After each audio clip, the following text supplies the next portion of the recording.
1938 ജനിച്ച്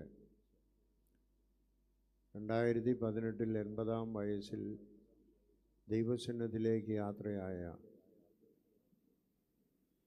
ഭാഗ്യസ്മരണാർഹനായിരിക്കുന്ന തോമസ് മാർ അത്താനാസ്യോസ് തിരുമേനിയുടെ 8ാം ഓർമ്മ പെരുന്നാളാണ് നാം ഇന്ന് ആചരിക്കുന്നത്. ചെങ്ങന്നൂർ ഭദ്രാസനം രൂപീകൃതമായപ്പോൾ അതിൻ്റെ പ്രഥമ മെത്രാപ്പൊലീത്ത എന്നുള്ള രീതിയിൽ 1985 മുതൽ ഏതാണ്ട് 33 വർഷക്കാലത്തോളം ഈ ഭദ്രാസനത്തിന് സ്തുത്യർഹമായ സേവനമനുഷ്ഠിച്ചാണ് അദ്ദേഹം സഭയിൽ ശുശ്രൂഷ അനുഷ്ഠിച്ചത്. തൻ്റെ ജീവിതം മുഴുവനും പ്രധാനമായി ഊന്നൽ കൊടുത്തത് വിദ്യാഭ്യാസം എന്നുള്ളതിനാണ്. ഒരധ്യാപകനായിരുന്നു എങ്കിലും അദ്ദേഹം വിദ്യാഭ്യാസ സ്ഥാപനങ്ങൾ കൂടുതൽ സ്ഥാപിച്ചത് മെത്രാപ്പൊലീത്തായതിനു ശേഷം ഗുജറാത്ത് കേന്ദ്രമാക്കിക്കൊണ്ടാണ്. ഇന്ത്യയിലെ ജനകോടികളുടെ വളർച്ച ശരിയായിരിക്കുന്ന വിദ്യാഭ്യാസം ലഭിക്കുന്നതിൽ കൂടിയാണ് എന്നുള്ള അടിസ്ഥാന വിശ്വാസം അദ്ദേഹത്തിനുണ്ടായിരുന്നു. അതുകൊണ്ട് എവിടെയെല്ലാം പിന്നോക്കമായ ആളുകൾ നിൽക്കുന്നുവോ, പ്രത്യേകിച്ച് ബറോഡയിൽ കുറൂരിൽ സാധാരണക്കാരായ ആളുകൾ, അവർക്ക് വിദ്യാഭ്യാസം കൊടുക്കുന്നതിന് വേണ്ടിയാണ് അദ്ദേഹം സ്ഥാപനങ്ങൾ ഉണ്ടാക്കിയത്. അവിടെയൊക്കെ ആളുകൾ ഓർത്തഡോക്സാരായ ആളുകളോ ക്രിസ്ത്യാനികൾ തന്നെയോ വളരെ ചുരുക്കമാണ്.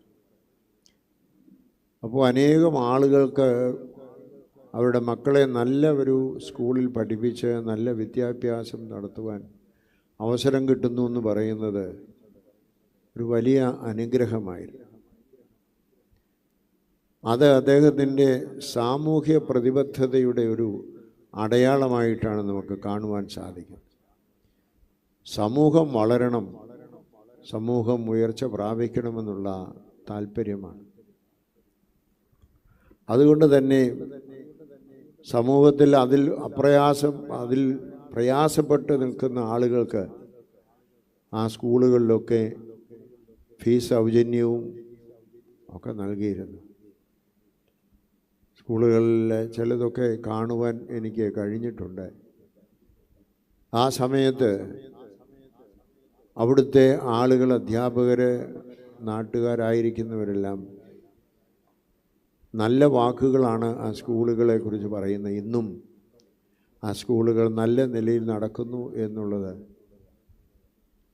നമുക്കെല്ലാം അഭിമാനമാണ്. നമ്മുടെ സഭയിലെ ഒരു മെത്രാപ്പൊലീത്ത അപ്രകാരം വടക്കേ ഇന്ത്യയിലെ ബറോഡ പ്രദേശത്ത് സാമൂഹ്യ പ്രതിബദ്ധതയോടെ നല്ല സ്കൂളുകൾ തുടങ്ങി എന്നുള്ളത്, അതിൻ്റെ പ്രയോജനം ഈ ഭാരതത്തിലെ ജനങ്ങൾക്ക് ലഭിക്കുന്നു എന്നുള്ളതിൽ സന്തോഷമാണ്. എത്രയോ വിദ്യാർത്ഥികൾ അവിടെ പഠിച്ച് പാസ്സായിട്ടുള്ളവർ ഭാരതത്തിൽ മാത്രമല്ല, ഭാരതത്തിന് വെളിയിലും എല്ലാ രാജ്യങ്ങളിലും ആഗോളമായി സേവനമനുഷ്ഠിക്കുന്ന നല്ല ആളുകളുണ്ട്. അതാണ് വിദ്യാഭ്യാസം കൊണ്ട് നമുക്ക് സമൂഹത്തിന് കൊടുക്കാനുള്ളത്. ഇന്നത്തെ കാലത്ത് വിദ്യാഭ്യാസം അതിൻ്റെ ഉത്തുംഗ ശ്രേണിയിലായിരിക്കുന്നതാണ്. ശാസ്ത്ര സാങ്കേതിക രംഗങ്ങളിലുള്ള ഉയർച്ച മാത്രമല്ല, സമൂഹത്തിലെ ഉച്ചനീചത്വങ്ങളെയും അന്യായങ്ങളെയും എതിർക്കുവാൻ തക്കവണ്ണം കഴിവുള്ളവരായിട്ട്, അതിൽ പ്രവർത്തിക്കുന്നവരായിട്ട് വിദ്യാർത്ഥികൾ മുന്നോട്ട് വന്നു എന്നുള്ളത് ചെറുതായ ഒരു കാര്യമല്ല. അതിനെ നമ്മൾ വളരെ ഹാർദവമായി സ്വാഗതം ചെയ്യേണ്ട കാര്യമാണ്. പലപ്പോഴും സമൂഹത്തിലുള്ള തിരുത്തലുകൾക്ക് വേണ്ടി തയ്യാറാകുന്നതായ സമയം അത് ശരിയായിരിക്കുന്ന ഒരു വിദ്യാഭ്യാസത്തിൽ ഋജുവായിരിക്കുന്ന, നേരെയുള്ള, ദൃഢമായിരിക്കുന്ന ഒരു വിദ്യാഭ്യാസത്തിൻ്റെ ഭാവ ആവിഷ്കരണമാണ് എന്നുള്ളതിന് സംശയമൊന്നുമില്ല. അതോടൊപ്പം അത്താനാസ്യോസ് തിരുമേനിയെ സംബന്ധിച്ചിടത്തോളം അദ്ദേഹത്തിന് എല്ലാത്തിനേക്കാൾ വലുത് സഭയാണ്. സഭ കഴിഞ്ഞിട്ട് മാത്രമേ എല്ലാ കാര്യങ്ങളുമുള്ളൂ. ഒരു മെത്രാപ്പൊലീത്തായി ഈ ഭദ്രാസനം ഭരിച്ചതായ സമയത്ത് സഭയുടെ മുഖ്യധാരയിൽ ശക്തമായിരിക്കുന്നതായ നേതൃത്വം കൊടുത്ത് എങ്ങനെയായിരിക്കണം ഒരു മാതൃകാ ഭദ്രാസനം എന്നുള്ളത് തൻ്റെ ജീവിതത്തിൽ, തൻ്റെ പ്രവർത്തനത്തിൽ കൂടി മറ്റുള്ളവർക്ക് കാണിച്ചു കൊടുക്കുകയാണ്. അദ്ദേഹം സഭയിലെ സുന്നകദോസിൻ്റെ സെക്രട്ടറിയായി ഏതാണ്ട് 10 വർഷക്കാലത്തോളം സേവനമനുഷ്ഠിച്ചു. ഫിനാൻസ് കമ്മിറ്റിയുടെ പ്രസിഡൻ്റായിട്ട്, സ്കൂളുകളുടെ ചുമതലക്കാരനായിട്ട്, അങ്ങനെ വളരെയധികം കാര്യങ്ങളിൽ സഭയുടെ എല്ലാ പ്രവർത്തനങ്ങളിലും ആഴമായി തൻ്റെ വ്യക്തിമുദ്ര പതിപ്പിക്കത്തക്ക രീതിയിൽ സഭയ്ക്ക് ഒരു ബഹുമതി ഉണ്ടാകുന്നതിന്, സഭയ്ക്കൊരു വളർച്ച ഉണ്ടാകുന്നതിന് അദ്ദേഹം ശ്രമിച്ചു. എല്ലാത്തിലും ഉപരി സഭയുള്ളതായ സ്നേഹം, സഭയെ വളർത്തുക, സഭയെ സ്നേഹിക്കുക, അതാണ് അദ്ദേഹത്തിന് എന്നാളും എല്ലാവരോടും പറയുവാനുണ്ടായിരുന്നത്. അതോടൊപ്പം അദ്ദേഹം വലിയ ഒരു മനുഷ്യ സ്നേഹി, ഒരു സാമൂഹ്യ സ്നേഹിയായിരുന്നു എന്നുള്ളത് നമുക്കെല്ലാവർക്കും അറിയാം. എപ്പോഴും അദ്ദേഹം പറയുമായിരുന്നു, എൻ്റെ അമ്മ കൃഷിഫലങ്ങളൊക്കെ കൂടുതലുണ്ടാകുമ്പോൾ അതെല്ലാം എടുത്ത് എൻ്റെ കയ്യിൽ തന്ന് അയൽവക്കത്ത് പല വീടുകളിലും കൊണ്ട് കൊടുക്കുവാൻ പറയുമായിരുന്നു. അത് അദ്ദേഹം അതുപോലെ പ്രാവർത്തികമാക്കിയാണ് ഈ ദേറായിലും അദ്ദേഹം കൃഷി ചെയ്ത് അത് ആളുകൾക്കൊക്കെ വിതരണം ചെയ്യുകയാണ്, അതിൽ നിന്ന് ലാഭം ഉണ്ടാക്കുന്നതിനായിരുന്നു. അതോടൊപ്പം തന്നെ കൃഷിയെ പ്രോത്സാഹിപ്പിക്കുന്നതിനും മറ്റുള്ളവരെ സാമൂഹ്യ പ്രതിബദ്ധതയോടെ ജീവിക്കണം, നാം ഉണ്ടാക്കുന്ന കൃഷിഫലങ്ങളാണെങ്കിലും ഏത് തരത്തിലുള്ള പ്രവർത്തനങ്ങളാണെങ്കിലും അത് സമൂഹത്തിന് പ്രയോജനമാകുന്നുണ്ടോ എന്ന് പരിശോധിച്ചുകൊണ്ട് ജീവിക്കുവാൻ സാധിക്കണമെന്ന് അദ്ദേഹം എപ്പോഴും പറയുമായിരുന്നു. തൻ്റെ ജീവിതത്തിൽ തനിക്ക് ലഭിച്ച ഗ്രഹപാഠങ്ങൾ അദ്ദേഹം സമൂഹത്തിന് നൽകുന്നതിന് പ്രത്യേകമായി ശ്രദ്ധിച്ചുകൊണ്ടിരുന്നു. ഞാൻ ഓർക്കുന്നുണ്ട്, 1991 മുതൽ സുന്നകദോസിൽ അദ്ദേഹത്തോടൊപ്പം സംബന്ധിക്കുമ്പോൾ എല്ലാ സുന്നകദോസിലും എല്ലാ ദിവസവും ചെങ്ങന്നൂർ ഭദ്രാസ അല്ലെങ്കിൽ ഈ ഓതര അരമനയിൽ നിന്നുള്ള ദേറായിൽ നിന്നുള്ള വിഭവങ്ങൾ മെത്രാശന്മാർക്ക് പ്രത്യേകമായി കൊണ്ട് വരുത്തരുത്. അത് അദ്ദേഹത്തിന് അതിൻ്റെ താല്പര്യം, അതിൽ നമുക്ക് ഒരു മാതൃകയായിട്ടുകൊണ്ടാണ് അദ്ദേഹം അപ്രകാരം ചെയ്യുന്നത്.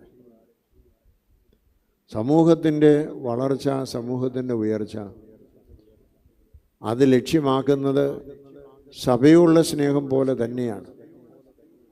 പുത്തങ്കാൽ കൊച്ചു തിരുമേനിയെക്കുറിച്ച് അദ്ദേഹത്തിന് കുടുംബപരമായി അടുപ്പമാണല്ലോ. അതുകൊണ്ട് എപ്പോഴും അദ്ദേഹം കൊച്ചു തിരുമേനിയെ ഓർത്തുകൊണ്ടാണ് എല്ലാ കാര്യങ്ങളും തൻ്റെ പ്രസംഗത്തിലും തൻ്റെ എഴുത്തുകളിലും എല്ലാം പ്രത്യേകം ശ്രദ്ധിച്ചിരുന്നത്.